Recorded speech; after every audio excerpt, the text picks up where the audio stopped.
Good morning, good morning. So, what's your plan then? How or have you got a plan for your career? Have you contemplated what your career is about, where it's going, and how you're going to get there? So there are three basic things that you need to be considering all the time, and I mean literally all the time, when you are considering your career. This is James Foster and Careers Matter. So as I say, there's basically three areas that I want to talk about in terms of constantly planning your career. Now, and at least the first one of those will sound a little strange that you're constantly doing this, but we'll come on to that in a second. The last couple of days I've spoken about success and failure, and how and basically how we're wired to fail from very early on in our lives, and that basically we need to what's the word for it? We need to unprogram ourselves.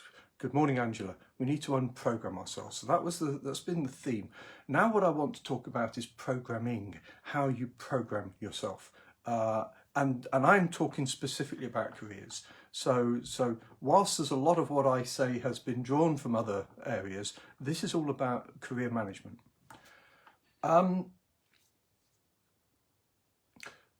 Ask yourself this question: what are you doing? And do you like it? Are you enjoying it? And I'm talking about your job. Think very carefully about this.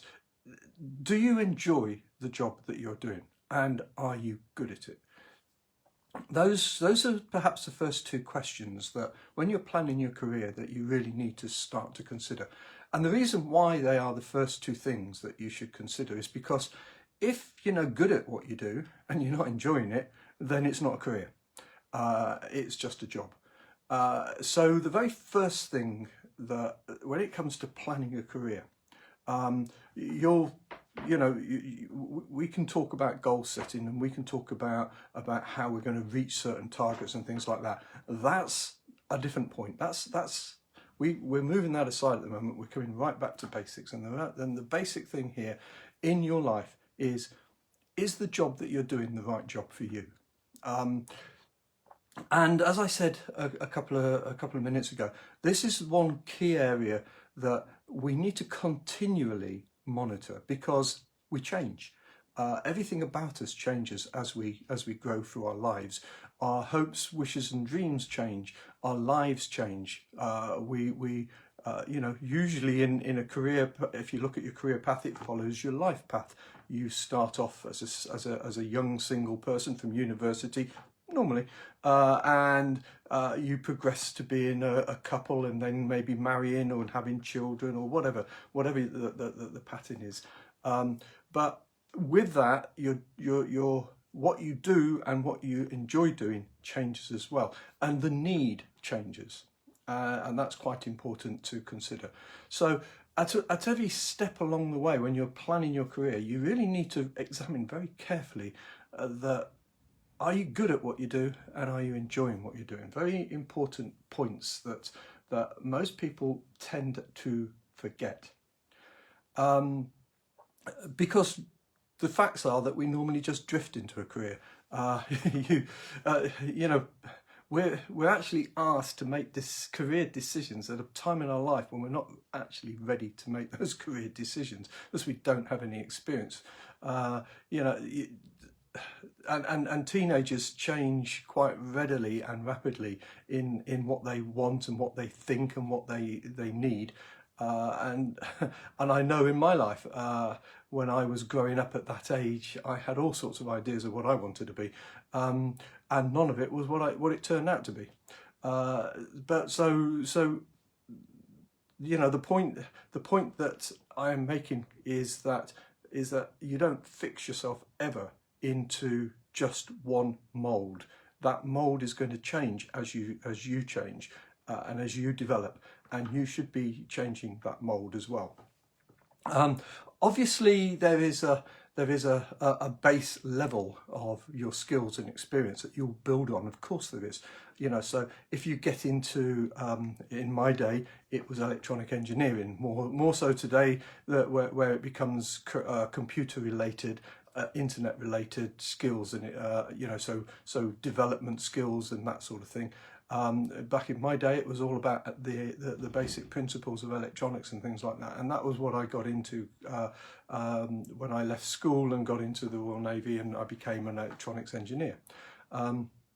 However, the idea here though is that whilst that was quite critical to everything that I was going to do, that it was going to have a basis of electronics engineering, what I actually did changed, developed, and evolved as I grew up, as I grew older, and as my life developed. And whilst I started in the Royal Navy, I actually made several major career changes. I left the Navy when I was very early 20s, and I went back in again in my mid-later 20s. And then I went into project management in telecommunications in my sort of mid-late 30s. So, you know, every step along the way there can be change, and we need to adapt and change with ourselves, with what we enjoy doing, but also more importantly what we're good at, because we'll discover what we're good at, and that will also evolve as we go through life. The next point I'd want to bring out of that, and it's all part of this same thing, is having understood what you are good at, and having understood what you enjoy doing, and bringing them together, because they have got to be brought together, then you've got to understand what's the production of that. What does it produce? What's the value that's going to be offering? Who is going to want to buy it? And that's question 2, by the way. We're not going into question 2 today. But question, or section 2, I should say, we're not going to get there today. But the question is, what are the problems that you are solving? What's the need that you're satisfying with that?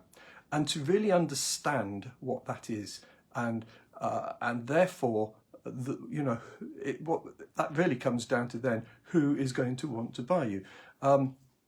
Let's consider that in a business sense at the moment. So I'm a careers consultant, but I can't go out as a careers consultant to everybody, because I don't have what everybody wants, and that's not possible. So you have to focus and target exactly a certain audience, and therefore you've got to understand principally what it is that you can do and what the market needs, and align them as well. So we're now aligning 3 things. What are we good at? What do we like doing? And what does the market need from what we are good at and like doing? And what's the value of all of that, if you like? What is the production of it all? What is the outcome of it all? And therefore that then comes into, so who is our target market? And that's going to be the subject of tomorrow, is actually understanding a bit more about who our target market is. I don't want to this particular video log to go on too long. They've been getting a bit longer recently, noticing up to about 15 minutes, and ideally I want something about 8 or 10 minutes for these productions. So I don't. If I was to go into 2 and 3, we could probably go on for another 20 or 30 minutes on the whole subject, and that would be too long for this. So I want to cut this short and just get you considering this for the moment. So what are you good at? What do you like doing? And what is the production of that? What's the value of that? And then start considering, because this is what we'll talk about tomorrow, who is going to want to buy that effectively. So just these are the questions that, as careers matter, a recruitment consultancy, if you like, or a careers consultancy, we're trying to help you to answer for yourself. This is fundamental to what we do as a career counselling service. And what we would encourage you to do is get to know us a little better. There'll be a link with this video.